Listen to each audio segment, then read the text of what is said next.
Le prolifique Billy Cox a publié le 25 janvier 2009 un nouveau texte sur Herald Tribune à propos de la divulgation. Il a cette fois titré son papier « La couverture mouillée de John Alexander ». L'article est essentiellement centré sur le colonel John B. Alexander, également surnommé Pingouin dans la volière. Le tandem Bush-Cheney qui était si peu porté sur la science est maintenant parti, mais sans une forte pression des médias, il est peu probable que l'administration Obama ait de bonnes nouvelles à nous apporter sur le front de l'ufologie. C'est ce que m'a déclaré John Alexander, le 2 janvier, après avoir lu la nécrologie de Claire Bornepel dans le Washington Post. L'ancien sénateur démocrate de Rhode Island, décédé la veille à 90 ans, était aussi célèbre pour son programme de scolarisation que ses valeurs personnelles. Le magazine Time l'avait tourné en dérision en 1995, parce qu'il avait un intérêt marqué pour le paranormal. Alexander avait relevé cette remarque déplaisante, le sénateur Pell avait même assisté à un symposium sur les abductions. Claiborne Pell pour le colonel Alexander, aujourd'hui retraité à la Vegas, c'est carrément une attaque personnelle. Cette affirmation est sortie de son contexte. Le sénateur Pell avait une grande curiosité intellectuelle, qui se manifestait dans de nombreux domaines de la phénoménologie, et comme homme politique, il n'avait peur de rien. Il se moquait de qu'on pouvait penser. Les liens qui unissaient l'ancien colonel et Claiborne Pell datent de l'ère Reagan, alors qu'Alexander poursuivait ses propres recherches assez peu conventionnelles. En 1980, son essai titré Nouveau champ de bataille mentale, qui évoquait les possibilités de la télépathie parmi les ressources de l'arsenal américain, venait d'être publié dans l'US Military Review. Au moment de quitter son service actif en 1988, Alexander s'était dirigé vers les laboratoires de Los Alamos, pour y travailler sur des projets concernant les armes non létales commandités par le US Global Strategy Council. Actuellement, il occupe un poste responsable au sein de l'US Special Operations Command.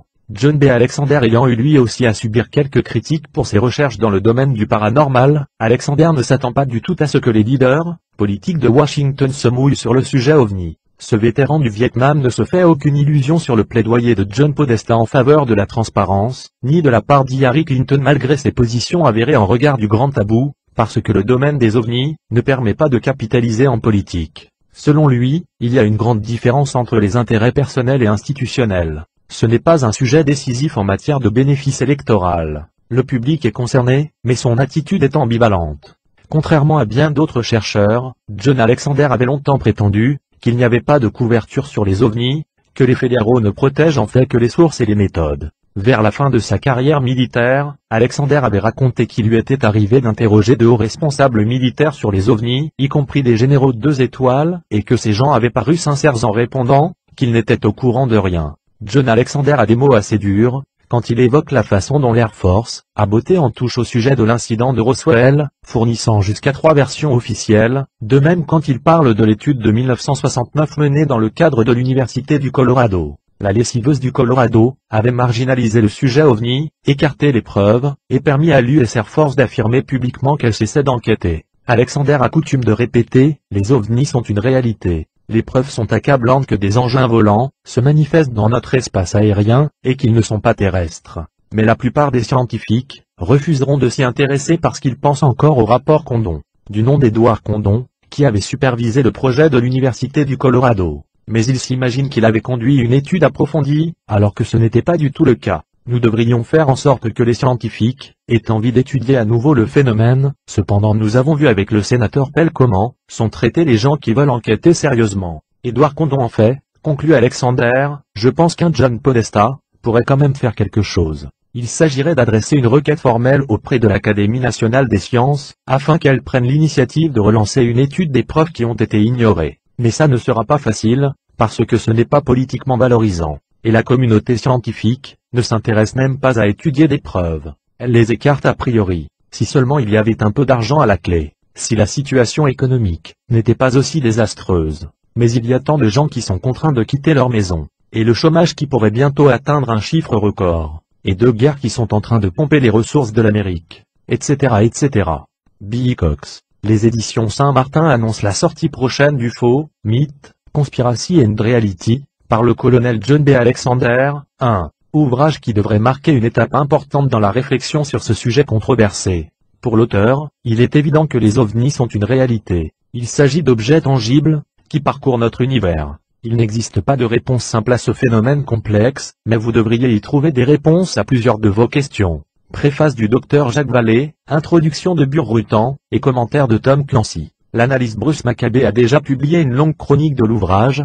Que vous soyez intéressé ou non par les ovnis, ce livre risque fort de vous déstabiliser. Il devrait connaître un grand succès. Le docteur Alexander s'appuie sur de nombreuses années de recherche au plus haut niveau du gouvernement et de la hiérarchie militaire, afin de cerner le groupe qui détiendrait les informations sur les ovnis. Le fait qu'il conclut par la négative bouscule la croyance assez répandue qu'il existe une conspiration gouvernementale servant à couvrir une information majeure sur les crashs d'ovnis et les interactions avec des aliens. John B. Alexander. Ce livre pourrait également déstabiliser les sceptiques, parce que le docteur Alexander apporte des preuves concrètes sur la réalité des ovnis. Il confronte diverses croyances relativement bien établies concernant ces engins, la rétroconception de technologies aliens, les interactions humains-aliens, comment les gouvernements d'autres nations ont abordé le sujet, les mutilations animales, les agroglyphes, crocircles, et les abductions de militaires.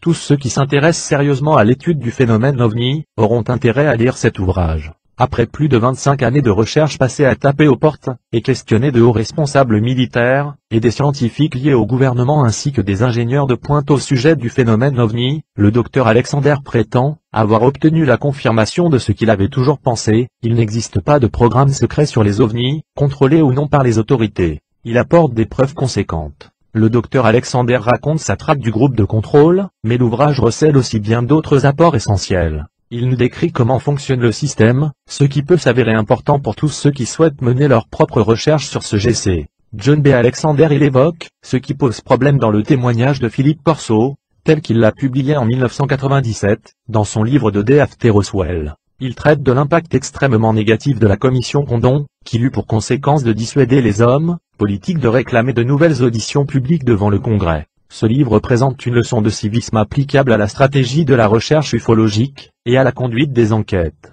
L'auteur explique de quelle manière la bureaucratie gère et vote le financement des programmes et par voie de conséquence comment son contrôle permet difficilement d'imaginer que des programmes top secrets puissent demeurer cachés au fil des années, malgré les changements dans l'administration et le renouvellement des équipes, compte tenu des débats sur ceux des programmes qui doivent être ou non poursuivis. D'autres pensent que le complexe militaro-industriel a toujours su contourner les contrôles du Congrès. Bruce Maccabée poursuit, John Alexander nous explique également pourquoi il est peu probable que la recherche sur les ovnis soit menée sous le manteau par des contractants du ministère de la Défense. Il aborde les observations d'ovnis et les déclarations des présidents, les difficultés de briefer les présidents sur ce sujet, et il expose les conséquences d'un tel briefing présidentiel, estimant que ça n'aurait probablement pas plus d'effet qu'une nouvelle étude Condon. Il admet qu'un groupe Majestic 12 a pu exister, mais pense que ses attributions se limitaient à mettre au point des procédures permettant d'assurer la continuité du gouvernement en temps de guerre, ou à l'occasion d'une catastrophe, et qu'il n'avait rien à voir avec les ovnis. Étrangement, cette reconnaissance implique nécessairement que le document Truman, Forrestal, à l'origine du programme MJ-12, et le mémo Cutley, Twinning qui se réfère au MJ-12 Special Study Project sont des documents authentiques. On ne peut valablement associer le MJ-12 au seul sujet OVNI. Bruce Maccabée. De mon côté, je pense depuis longtemps que ces documents sont authentiques, et j'ai déjà présenté mes arguments. Le mémo Cutley, Twinning Memo est en ligne ici. Les commentaires des autres ufologues et spécialistes américains sont bien moins élogieux. L'ouvrage est parfois soupçonné d'être un travail de commande destiné à contrebalancer les récents succès de librairie de Richard Dolan et Leslie Kean.